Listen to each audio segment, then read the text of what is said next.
Hola de nuevo, ¿qué tal?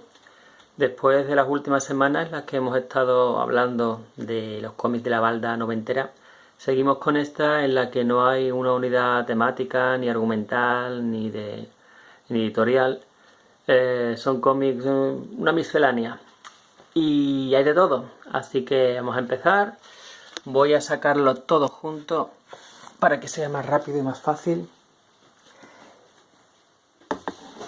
Y el primer cómic que vamos a hablar hoy es Legión, de Salvador Sanz. Esto es un cómic que fue publicado por Ivrea. Ya hemos dicho que Ivrea tuvo una vida editorial corta, pero realmente trajo cómics muy interesantes al mercado español. Y este no es menos. Salvador Sanz es un dibujante, un autor argentino y que tiene una cualidad poco frecuente, y es que tiene un lenguaje, un estilo propio en sus obras. Casi siempre son obras con una atmósfera de terror o una atmósfera desasosegante. Ya hemos hablado de Ángela de la Muerte. Y aquí vemos una pequeña historia corta. No es... Originalmente fue publicada en blanco y negro o pensada en blanco y negro, pero luego se publicó con esta gama de ocres, de colores, y es una especie de invasión infernal. El argumento es muy sencillo, pero lo fuerte aquí es el diseño de personajes, que es brutal, y la sensación opresiva, desasosegante que es capaz de transmitir el dibujante. Muy bueno, muy interesante y se encuentra muy barato. En Amazon está a 7 euros, creo. Grendel, Acto Diabólico. Esto es la piedra fundacional de Grendel, la primera historia del personaje Hunter Rose, en la edición en la que llegó a España por primera vez de Planeta de Agostini, y es un prodigio narrativo de Matt Warner. Uf, como cruje, tiene ya muchos años.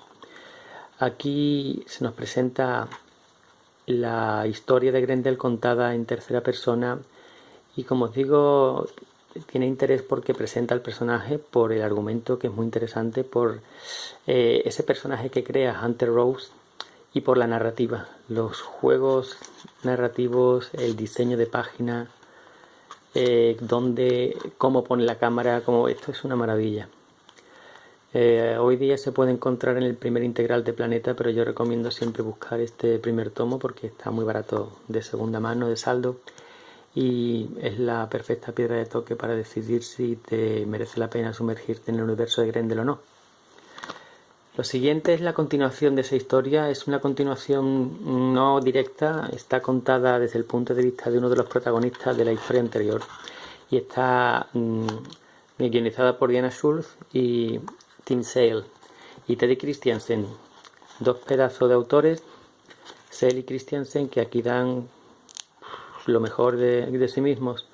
Cuentan la historia de una de los supervivientes o de los protagonistas del tomo anterior, y aquí no hay acción, aquí no hay supervillanos, aquí no hay gente disfrazada, solo son los recuerdos de una víctima, y es uno de los cómics que peor lo he pasado leyendo en mi vida. Es muy duro de leer a veces. El dibujo es genial, el color, y bueno, no hay excesiva sangre, no hay violencia explícita, pero es uno de esos cómics que una vez que lo has leído te queda mal cuerpo y lo recuerdas siempre. Recomendable si te interesa este tipo de historias. Y bueno, aquí es lo contrario, aquí tenemos un cómic muy obvio, un cómic sangre, vísceras y violencia, el famoso 30 días de noche de Steve Niles y Ben Templesmith. Esto fue una sorpresa, de nuevo traído por The Beer, y vemos como una idea en teoría muy tonta, ¿qué pasaría si un pequeño pueblo en el norte del continente americano, que varios meses al año no tiene luz, se ve atacado por un grupo de vampiros que no tienen que temerle al sol porque este no va a aparecer durante semanas? Pues esta es la historia de ese ataque y de cómo de entre los habitantes del pueblo surge alguien para hacerle frente. Historia sencilla, pero muy bien contada, con un dibujo que puede que no sea para todo el mundo, pero que encaja perfectamente con el tono de la historia y que podía haberse expandido más, pero supongo que nadie pensaba el bombazo que iba a hacer esta historia. De hecho, ha tenido hasta películas y ha tenido muchísimas continuaciones. Y una continuación es lo siguiente: Días Oscuros, ya con mucho de nuevo de Debir, mucho más extensa, pero de alguna forma no llega, por supuesto, al nivel de la original. Y para mí queda, durante toda la historia, es innecesario. La lees, la disfrutas, pero no hay esa sorpresa, no hay esa calidad que tenía la primera historia, salvo el final, que el final sí da un giro interesante y justifica leer la tercera miniserie, que aún no la tengo, y ahí os recomiendo a todos que os planteéis. Después hubo muchísimas más miniseries, pero ya estirando el chicle, no merece la pena. 30 días de noche, Días Oscuros y regreso a Barlow. Esos son los 3 que os recomiendo de estas historias. Y esto es una de las pocas incursiones que Grant Morrison ha tenido en Marvel. Grant Morrison es un hombre de la casa DC. Aquí, aparte de los X-Men, esos nuevos X-Men que son muy buenos, ha habido pocas veces en las que Morrison se ha hecho cargo de los personajes de la Casa de las Ideas, y esta es una de ellas. Aquí vemos una historia de los Cuatro Fantásticos con dibujo de Jay Lee muy interesante, que la reproducción de color por este papel rugoso, el papel no satinado que en aquella época Forum usaba, no le hace justicia. Una historia interesante y diferente, como se espera del Calvo, pero sin ser una ida de olla. Buenas planchas de Lee, y aunque no llega a ser una historia sobresaliente, es algo diferente a lo típico que tú esperas en una historia de la primera familia. Curioso. Y Body Bags, esto es una serie de los 90 de Jason Pearson, un autor que lo pegó fuerte en aquel tiempo y que hoy está bastante perdido. Esto para mí es un antecedente de Kick-Ass. El dibujo es lo más destacable de esta obra. Pearson dibujaba muy bien con un estilo propio. Y ya veis que aquí las páginas están muy trabajadas, muchas viñetas por página, y nos cuenta la historia de una chica latina, que ha de reunirse con su padre, que es un asesino de alquiler. Es la historia de estos dos personajes, muy bien construidos y con un guión interesante, pero bueno, no deja de ser de acción. El caso es que me recuerda mucho a Kick-Ass por la frescura, la atmósfera, no por la historia en sí. Si podéis encontrarla barata, pilladla, porque es muy entretenida, aunque tampoco es algo que os vaya a cambiar la vida. Está en 2 prestigios de tapa blanda, y luego hace unos años creo que Norma o quizá Aleta la sacó en tapa dura. Y esto, avance rápido, esto es de DC, de Piranha Press. Piranha Press era un subsello de DC Comics, creo recordar. Y aquí esto es como se veía, como a finales de los 80, principios de los 90 se entendía que iba a ser el cómic del futuro. Por supuesto, esas cosas nunca son como se plantean. No sé si algunos habéis visto algunas películas de los años 50 o 60, como se pensaban que iba a ser el siglo XXI, con coches volando. Yo sigo teniendo un coche con 4 ruedas. Pero el caso es que algunas de las historias que hay aquí están bastante bien. Y esta en concreto, de Grant Morrison, con dibujo de Dave McKean, es muy buena. Toda historia está contada en páginas de 9 viñetas, en las que una mujer te va desgranando con ningún cambio de plano. Ya veis que todo es igual. Su historia, la historia de su vida y la situación que le ha llevado al momento actual.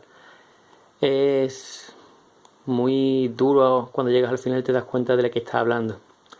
Muy bueno. Esto se ha reeditado en el BOT, en uno de esos integrales con historias sueltas de diferentes autores. Creo que el de Dave McKean. Luego tenemos otras historias que personalmente a mí no me convencen. Este de Steve Purcell, curiosa, pero no me convence. Quizá el dibujo es lo más llamativo. Y esta otra, aquí, que esto es una historia en blanco y negro de Epicurus el Sabio, que ya reseñamos hace unas cuantas semanas. Es una historia corta sobre el personaje, divertida. La segunda parte, pues para mí baja. Esto se puede encontrar bastante fácil saldado. Así que si podéis hacerlo, encontrar solo la primera. El resto, esta segunda parte a mí no me convence, a pesar de que tenga autores que hoy día son importantes. Tenemos a Kyle Baker, tenemos a Andy Helfer, Dean Mather, que fue el de Terminal City, pero el número 1 es el bueno.